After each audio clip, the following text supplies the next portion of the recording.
video, so we can make some sweet videos out of it too. That's right. Yeah, Now, the Super Bowl was one for the ages. You know, yeah. we shut everyone up. Hmm. I mean, let's be honest. Other than the Kansas City Chiefs, the only cultural thing to do in Kansas is to go visit Leavenworth Prison. That's really who those people are. Okay, enough with the Brady comparisons. Enough with the dynasty stuff. The three-peat garbage. You know, we sent Taylor Swift back to Dante's Inferno where she belongs. Yeah, damn right. And I'll tell you what, I'm glad we booed her ass. Personally, I'm glad. That's right. It makes me That's very, right. very happy. Absolutely. You know, and we got revenge on Captain Andy, you know, bathtub boy, a man who went to 5 NFC championship games and only won once against Michael Vick, right? So I kept all the receipts. I kept all of them for all of these people. I'm Good. dunking on all of them because it wasn't just that we won. It wasn't just that we won. Okay? Yeah. Put an ass whooping on them. All right? They went home. They were like Ving Rhames and Pulp Fiction when this was over. That's what we did to them. We were medieval on their ass. That's right. That's right. So if they're going to go to the White House, is Trump going to invite the Eagles to the white House? Well, let's talk about 45, 47 for a second. As you know, I work with his son. I work with half the cabinet, on and on. Yeah, Publius I don't PR understand. is AJ's company, by the way. Publius PR. Yeah. He represents everybody who's anybody. Here's what I don't understand about Trump and what he was doing as it relates to this football game. He has tweeted out that he hates Taylor Swift. Yep. I agree with that. Okay. He, however, then is praising Patrick Mahomes. He's praising Travis Kelce, the girlfriend of the woman. The boyfriend. Oh, sorry, 40 slip. The boyfriend of the woman that he apparently hates. Yeah. And Taylor Swift represents these sort of miserable white, ironing board backside, childless cat ladies. The ones that J.D. Vance is talking about. And that's fine. Here's what I don't get, though. Without Pennsylvania, we don't win. Trump is not the president. Thank you. Okay? Twice. Thank you. In addition to that, people from Kansas City don't have any money. They don't have any money. They got no money. They don't travel. They're not Eagles fans or Patriots fans or Cowboys fans. Patriots fans, Steelers fans. They don't travel. They don't go around. So 80% of that stadium, 80% of the Superdome were Southeast Pennsylvania people, Eagles fans. The people that cheered him and booed her were Eagles fans. So the idea that he wouldn't pick us, the idea that he didn't even congratulate us when we beat the Redskins or the Commies or whatever they're called now, the fact that he still has not sent out a tweet congratulating us on winning the game. And let me just add one other thing here. Yes. He is a Pennsylvania Quaker, class of 1968. He went to Penn. He graduated from college in Philadelphia, so he could claim us as his team. Yes. Well, for whatever you reason, talk to all of these clients you represent and get word to the president. Oh, no, I'm not just talking. I've actually been communicating with the PPO office, okay?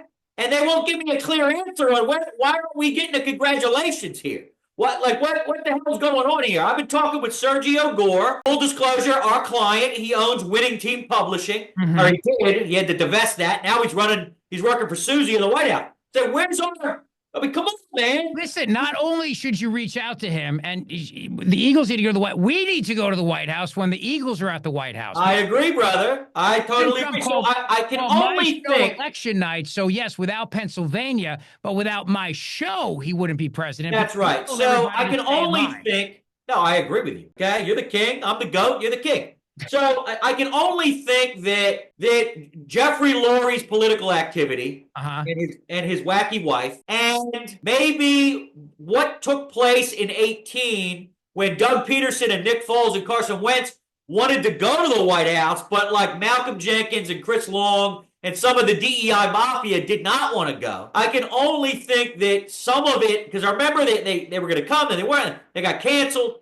It was a whole thing that didn't happen. I can only think, and Trump's got a long memory, as this audience knows. I can only think that that is there. That there's something there about that, and I can only hope that we don't do that again. because that's over. The kneeling, George Floyd, the patron saint of fentanyl stuff, that stuff is over. DEI has been put to bed. And in 10 years, we went from kneeling for the national anthem to doing the Trump dance at UFC, at NCAA games, at NFL games. So I'm hoping that's over. You're damn right. And I'm glad football's back. And I'm glad the president said football is America's game, and the kneeling and all the other. And by the way, and I love that Nick Sirianni thanked God and Jesus, and I love that Jalen Hurts did, and so did Saquon Barkley. Like, God is back in football. The kneeling's out. It's a great time to be alive. It really is. It's a great time to be alive. And President Trump just, move. Let's forget what happened in the past and just bring him to the White House and let's celebrate, because we are America's team. We delivered Pennsylvania. Without us, he's not in the White House. I agree. We all said that. Every political prognosticator during the election said that, A.J. Rice. You know this. I know this. Now, let's move on to something very, very important here, which is you brought up the end of DEI. Last week, President Trump had all these women in the White House, and he signs an executive order saying men are out of women's sports. This is great. He wants to shut down the Department of Education. Great. DEI, all of it. But where do you stand on getting rid of the penny? Well, I mean, look. Most of us not only don't have any pennies anymore, we don't have anything.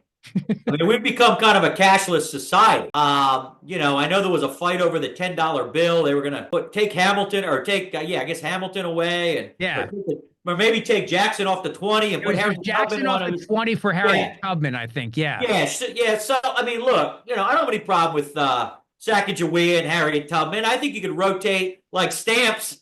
Pocahontas, a different story. She's out there in the streets. You talking about Elizabeth Warren or somebody else? Yeah, I'm talking about Elizabeth Warren. Yeah, not John Smith's girlfriend. But no, I would say that. Yes. Yeah. Here's the thing. It is a way to save money. This has been getting debated for some time. But we don't really use it. And for the president, it's going to be the crypto president. You're going to have a crypto czar. We're going to have all these different types of digital currency and money. I mean, we do kind of wave stuff around. We go to Starbucks, we wave our phone, right? And while something happens, digital currency and the government tracking all of our purchases. I was on Dana Perino's podcast yesterday, AJ Rice. Sure. Talking about this very thing with her.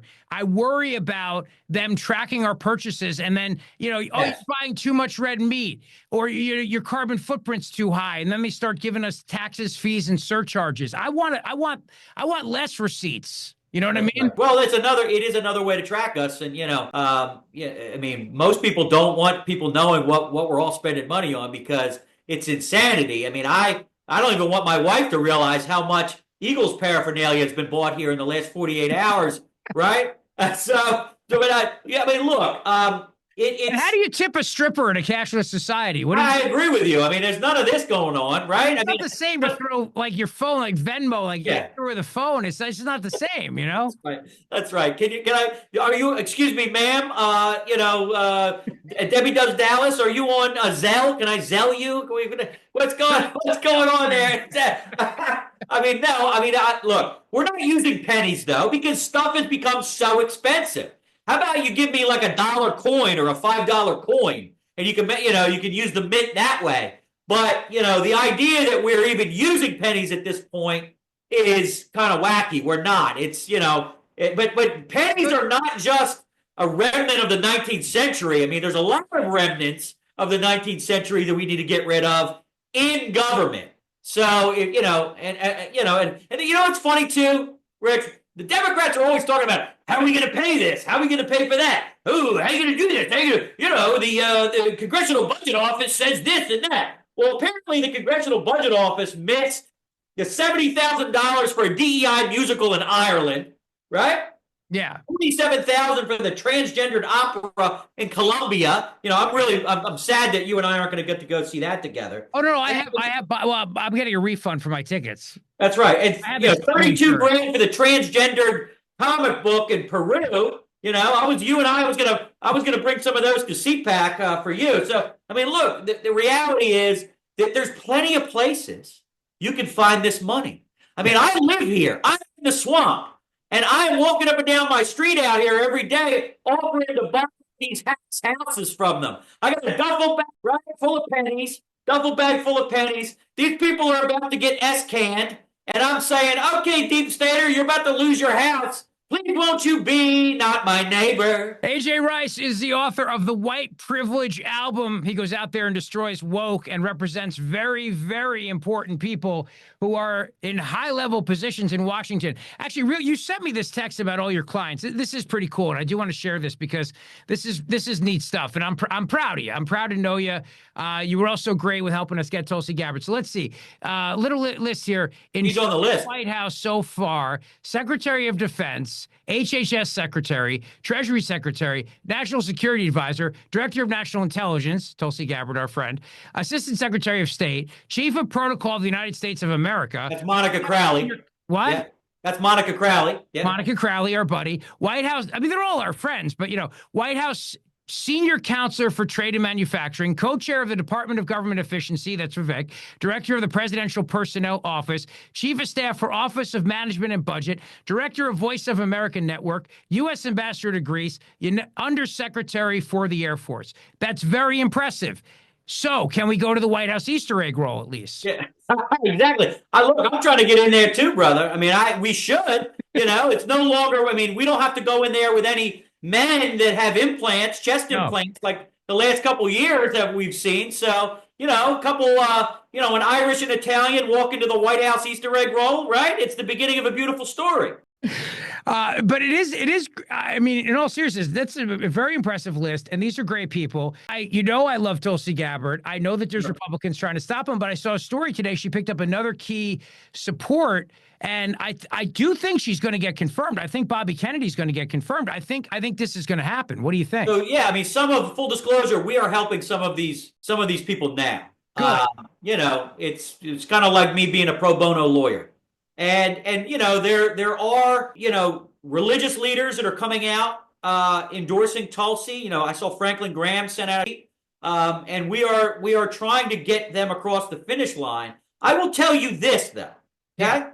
The Republican Party needs to wake up because we are no longer the party of the dorks at the Chamber of Commerce with the Argyle sweaters on. Okay? We're no longer that party. We won because we expanded the tent into Ron Paul world and RFK Jr. world and Tulsi world. We got Elon to be basically red-pilled. People like Naomi Wolf. There's a whole group, a whole new coalition now, right? So the idea that, John Boehner, who's out there being a lobbyist, doesn't like RFK Jr. or Tulsi, to hell with them. What did you win with them? You won nothing. They lied to you. They lied to the Tea Party. They lied to Andrew Breitbart's acolytes for the last decade.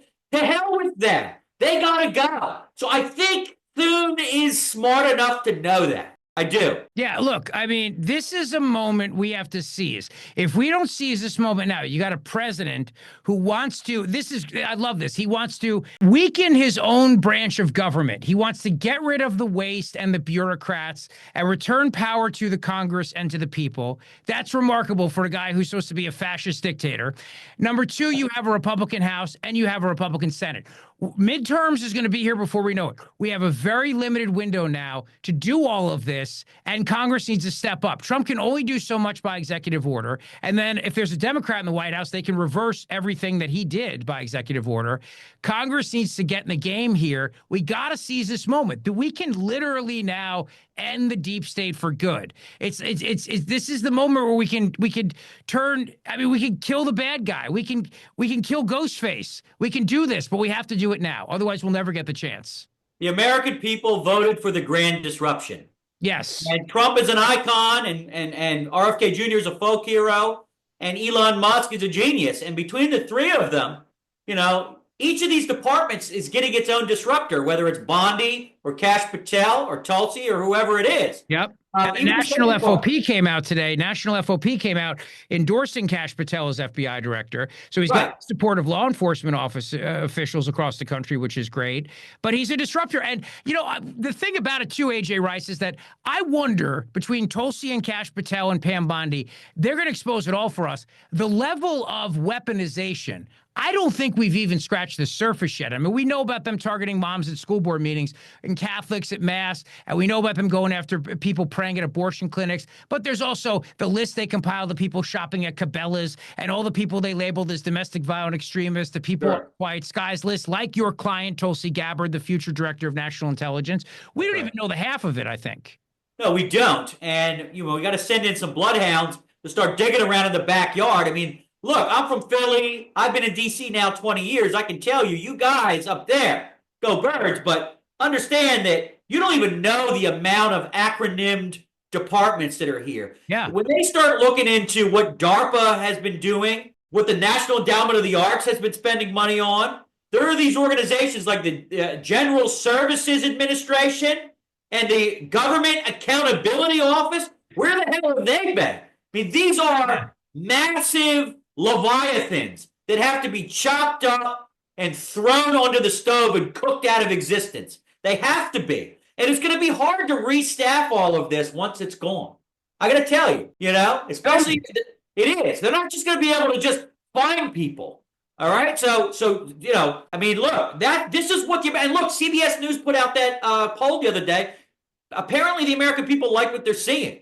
They like it. So, look, it feels like 4 years. It's only been 4 weeks. So buckle up. I like it, buddy. I like it. Listen, I know you got to run, but before you run, White Privilege album, give us the overview of why you decided to go into the studio, make a book / record / whatever the hell this thing is. Why is this what is considered to be, and I'm not joking now, one of the most important publications of our time? Because yesterday when I was at Fox, there it is on the coffee table at Fox News Radio, the White Privilege album. I was like, I know that guy. I felt like Buddy the Elf. Santa, I know him. AJ Rice, I know him. That's right. And I don't even smell like meat and cheese. Now, I mean, look, it's a defense of Western civilization, a defense of the middle class, and a defense of the nuclear family. And that is what the Great Disruptor and all of the disruptors in the departments are out to try to preserve and bring back. Yes. The left has tried to take these things from us. They may, I mean, look, some corporations are backing away from wokeism, but just understand this, ladies and gentlemen. These are cultural Marxists, and something woke and wicked this way comes. They will burn in and hide. Right now, they're embarrassed. Although I do see the trans mafia out there throwing fits, and AOC's debating Nancy Mace about letting Bill and Jim into the women's bathroom. But we have to hold the line. We have to try to take back some of our culture. And what's great about the way I write is it's political humor. I was raised on Limbaugh, and I use irreverent humor to illustrate truth, which I know you do on this show. You dunk on these people like the Eagles just dunked on Patrick Mahomes. He's Philadelphia's own AJ Rice, Publius PR, and get the book / album / whatever the hell it is, the White Privilege album. Hey, thanks, brother. Go Birds. I'm wearing my green and representing. I'm a little disappointed in you wearing a jacket and a shirt. Well, I was wearing it all day yesterday. I mean, I look like we got the whole week, AJ Rice. Yeah, okay. All right. Well, I'll wear something green when I see you. All right, when I see you soon. All right, buddy. Take care. Thanks, man. All right.